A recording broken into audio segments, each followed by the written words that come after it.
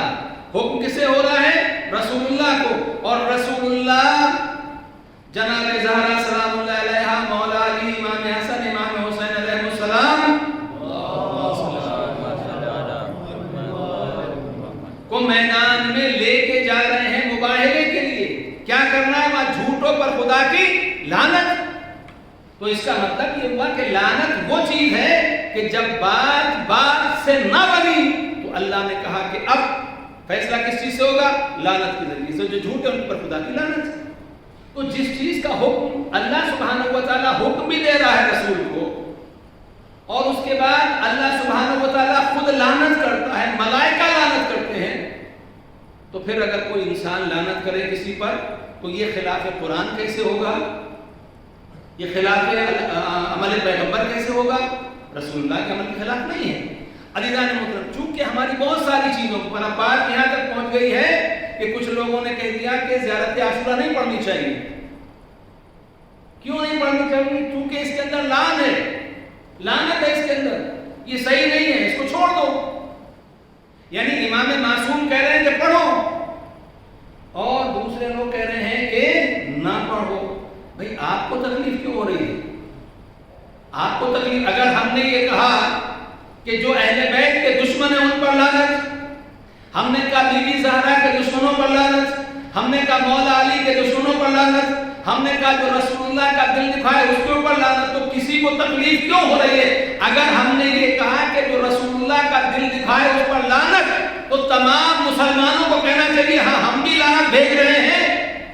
اگر رسول اللہ سے محبت ہے تو مطلب یہی ہوا نا کہ جو رسول اللہ کے دشمن ہیں, جنہوں نے رسول اللہ کو تکلیف پہنچائی, ہم ان دشمنوں سے اظہار برات کریں. ہمارا ان سے کوئی تعلق نہیں ہے. اس لیے کہ معیار, مسلمانوں کا معیار کیا ہونا چاہیے؟ بھئی دعوے تو بہت بڑے بڑے لوگ کرتے ہیں, ہم رسول اللہ سے محبت کرتے ہیں, ہم رسول اللہ سے محبت کرتے ہیں. میں کہتا ہوں ساری بھی چیزوں کو بیچ سے ہٹا دیجئے, آپ اہل بیت کی بات کو چھوڑ دیجئے, دوسروں کی بات کو. صرف ایک معیار مسلمانوں میں ہونا چاہیے کہ جس سے رسول اللہ راضی ہوں گے ہم اس پر سلام پڑھیں گے, جس سے رسول اللہ ناراض ہوں گے ہم اس کے اوپر لعنت پڑھیں گے. کیوں؟ اس لیے کہ قرآن نے کہا ہے کہ جنہوں نے رسول کے دل کو دکھایا اس پر اللہ بھی لعنت کرتا ہے اور ملائکہ بھی لعنت کرتے ہیں. اب وہ لعنت جس پر ہم کر رہے ہیں, چاہے وہ ہمارے گھر کا ہو یا دوسرے کے گھر کا ہو یا کسی اور کے گھر کا ہو, جہاں بھی ہو, لعنت خود جو اس کا مستحق ہوتا ہے اس کو ڈھونڈ لیتی ہے, تلاش کر لیتی ہے. کوئی بھی ہو جو رسول اللہ کو اذیت پہنچائے, تکلیف دے, وہ لعنت کا مستحق ہے.